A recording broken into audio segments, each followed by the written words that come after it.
Saya ditelepon mami saya, Bu, pulang. Saya pulang. Di rumah mami saya ngomong, mami dengar kamu sekarang sudah jadi orang Islam.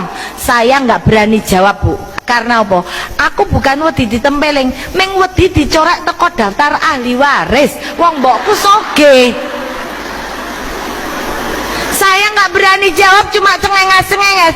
Lalu mami saya bilang, kalau mami sampai tahu kamu jadi orang Islam, mami sudah nggak bakal mau pergi ke gereja lagi. Mami malu punya anak seperti kamu. Saya langsung yes, bener mi, aku Islam. Mending mami nggak usah ke gereja, mending ra gereja ra masjid, ra kerja ra duit.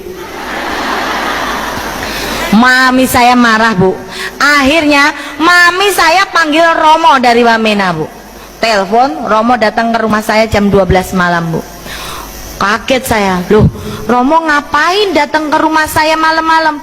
Jelas saya sampai di sini karena saya tahu di sini itu ada domba yang hilang.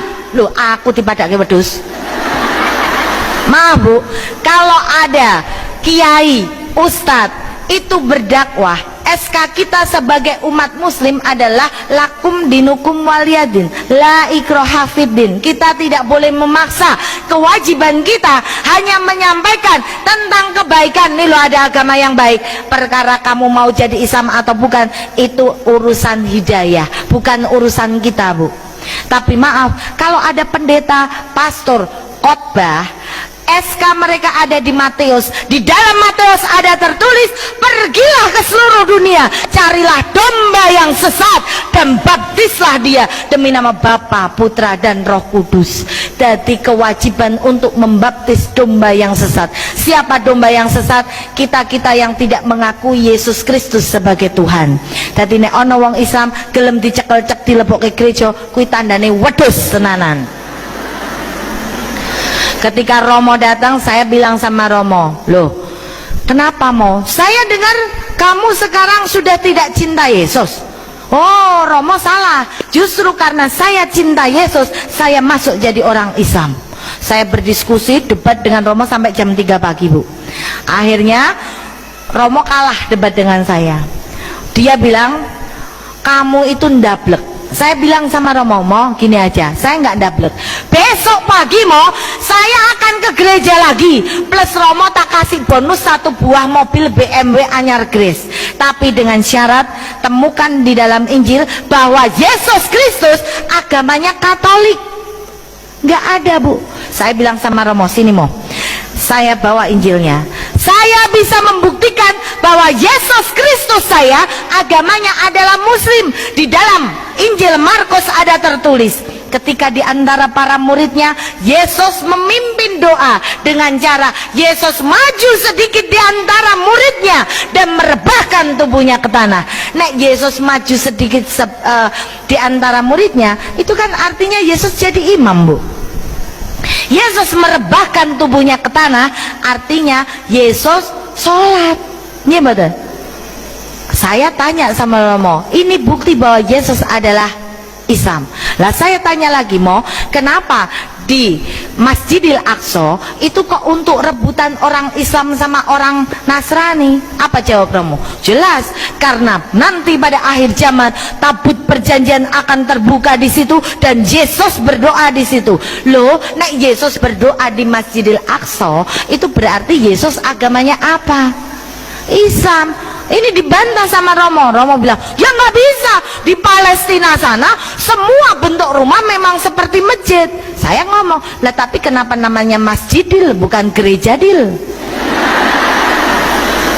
Romo kalah, Bu, ngomong sama saya. Akhirnya Romo pulang dengan sejuta kekecewaan karena tidak berhasil menemukan domba yang sesat. Ketemune wedhus sing pinter. Akhirnya Romo pulang. Nah, saya saking senengnya beribadah jadi wong Islam, Bu. Tidak ada satu orang pun yang mampu menghalangi saya untuk beribadah secara Islam. Saya bebas menggunakan jilbab. Nggak ada yang berani melarang saya, karena debat sama saya pun nggak menang. Akhirnya apa? Saya senang ketemu Pak Kiai bilang, "Mbak, kalau orang Nasrani pindah ke Islam, semua dosanya itu dihapuskan. Kamu bagaikan bayi yang baru lahir. Dosa itu sedikit sekarang, sudah nggak ada dosa sama sekali. Dosamu diawali dari sekarang dah. Seneng saya Bu, berarti dosaku kan luwih sithik timbang jenengan. Tapi ketika aku ketemu dengan Pak Kiai yang satu lagi, Pak Kiai bilang, tiap hari dosamu tambah besar dan tambah besar.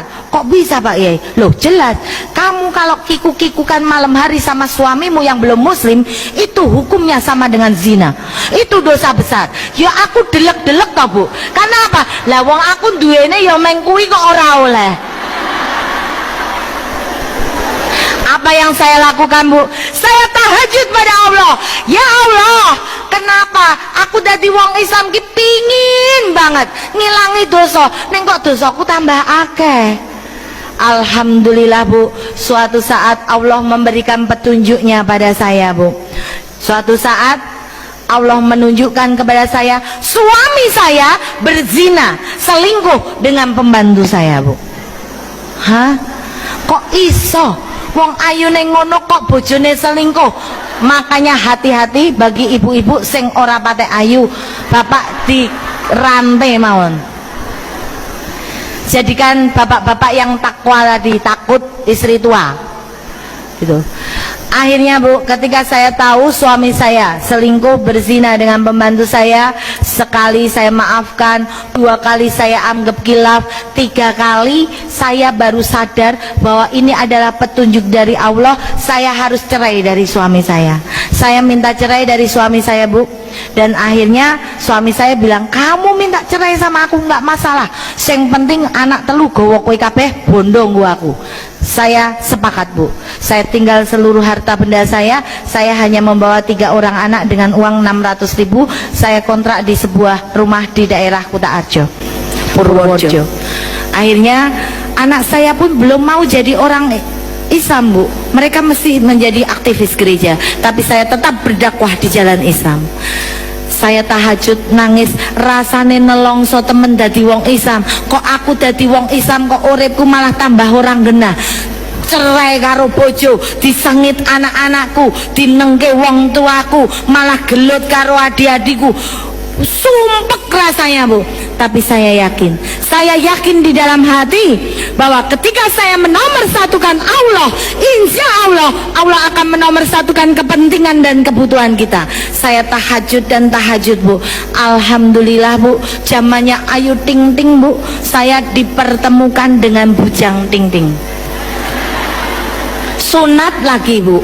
Makanya saya bisa bedain. Suami saya kan dulu nggak sunat, rasanya biasa. Begitu saya dapat yang sunat, kok rasanya tebek sekali dan maknyos tenan Bu. Itu makanya saya bisa cerita Bu. Alhamdulillah ketika saya ketemu dengan Bujang ini, inilah awal dari anugerah terindah yang diberikan Allah kepada saya. Setelah saya lama bertahajud, saya nangis. Pada saat saya nangis, saya curhat sama Allah, kenapa hidupku seperti ini. Akhirnya ketika tahajud saya buka sebuah Al-Quran, saya membaca sebuah ayat di dalam Al-Quran yang artinya adalah, jangan kamu mengaku dirimu beriman jika Allah belum menguji kamu. Saya langsung dek, ini adalah ujian. Alhamdulillah akhirnya selang beberapa waktu saya dipertemukan dengan Bujang Ting Ting. Saya pun tanya sama Bujangnya, lo kamu nggak rugi Bujang kok pingin ngelamar rondo anak telu? Apa jawab Bujang ini? Enggak, aku adalah laki-laki paling beruntung di dunia ini. Kenapa? Beli 1 dapat 4. Itu jawabnya begitu.